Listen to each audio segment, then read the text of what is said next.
Hi, I'm A.C.Strange, and this is the Bad Movie Show, episode 19, The Zombie Show 2.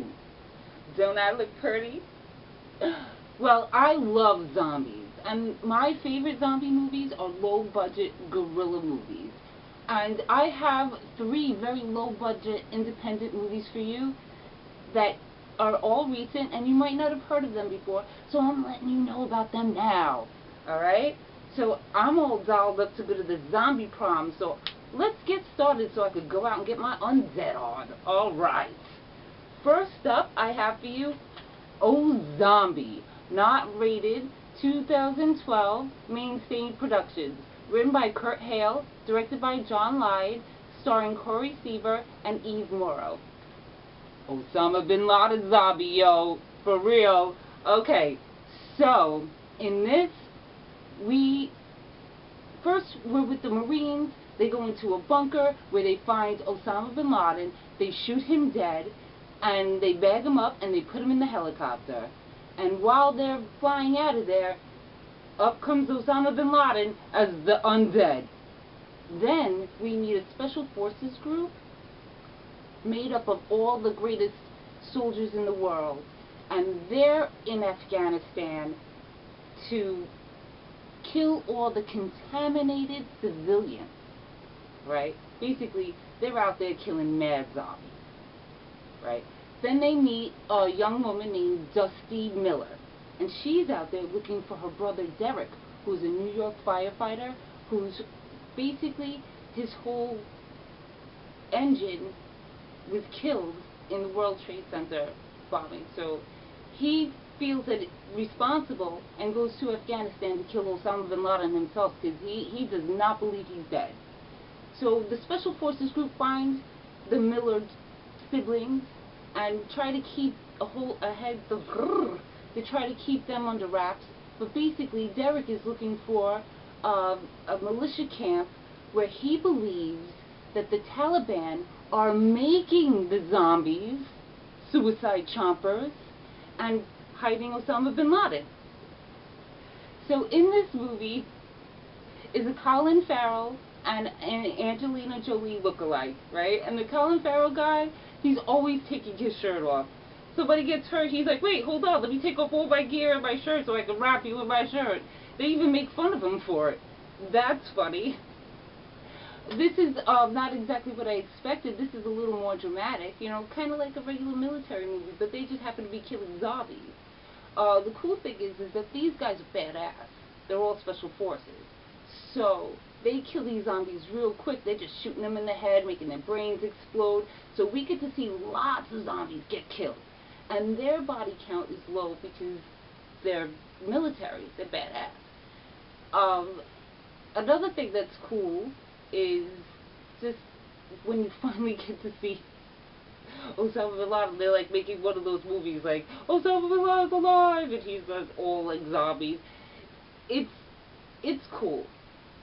I wanted a little more, but for what it was, like the story of why they're zombies is cool. Basically, U.S. went in there trying to look for Osama bin Laden and hit them with chemical gases. That didn't work. So then they poisoned the water, and with the gases in the water made them into zombies. But the Taliban got hold of it and decided to infect their own people to get us.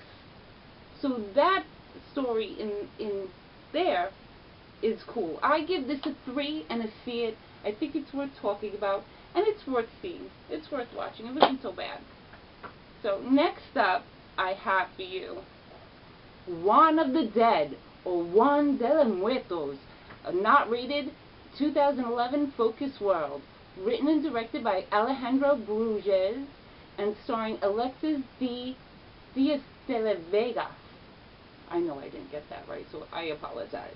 This is my first foreign language film on the show, and yeah, so this is in Cuba, and Juan is basically, you know, a fisherman, a harvester.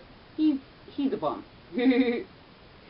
And he witnesses basically zombies overrun Cuba.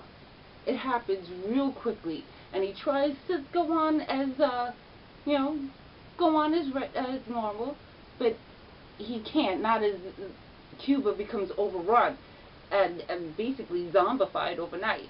He goes to save his daughter, and while he does that, he decides to take whatever survivors are left, teach them how to kill zombies and protect themselves, and basically he starts a business called Juan of the Dead, and he answers the phone call.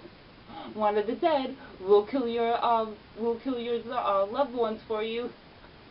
Of course they say it in Spanish, but unfortunately I don't speak Spanish.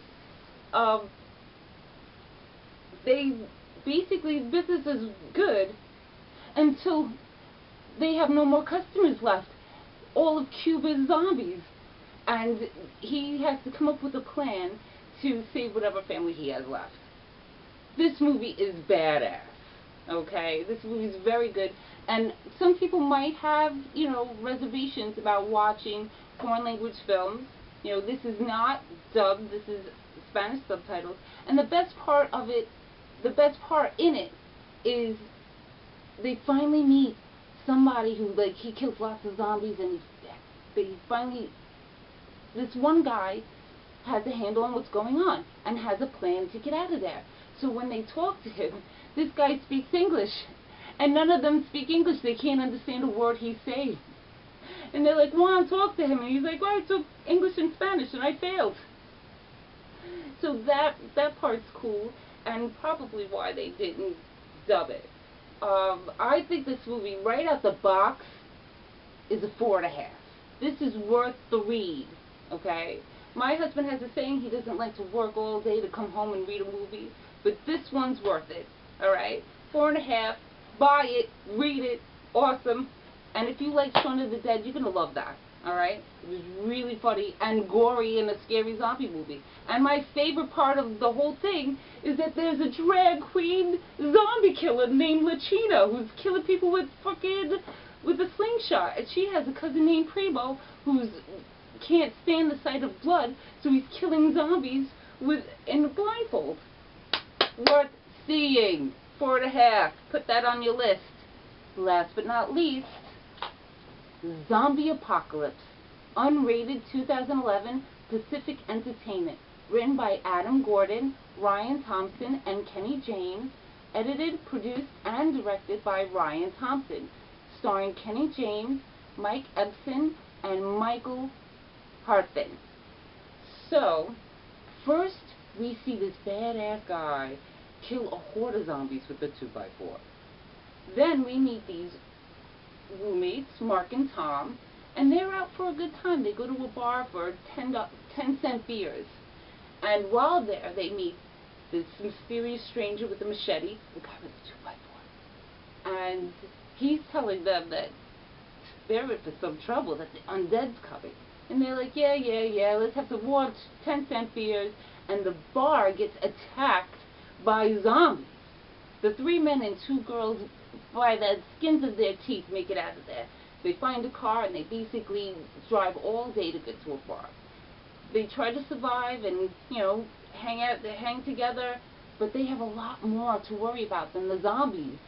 They have this rogue agent after the mysterious guy, Miller, who has an idea of what's going on and the secret to everything. And then there's also other survivors that are not nice, not friendly, and out for themselves. So this is a very, very low budget film, but very good for what it is. It's funny, gross, a lot of gore, but the best part of it is that you can tell that these guys are friends and that they got their family to come in and do the zombie thing. I think that watching this is evident that they probably had the best time ever making this movie. So I like watching this movie for that. This movie gets a 3 and a C. Actually, I say buy it, because for very low budget films like this, when you buy it, you help out the people making the film, which makes them able to make another film. So buy it. And I also give it a bad movie gold star. Good job, guys. I can't wait to see another film for you guys. And the guy Miller in this movie has like the sickest voice I could listen to all day long. And the makeup's not so bad. Not so bad. So, yeah. That's it for me tonight. Because I'm going to the zombie prom to get my dance on. What did you think about tonight's movies? Let me know when you see them. And, as always, watch more movies. I'm A.C.Strange and this is a bad movie show. Good night.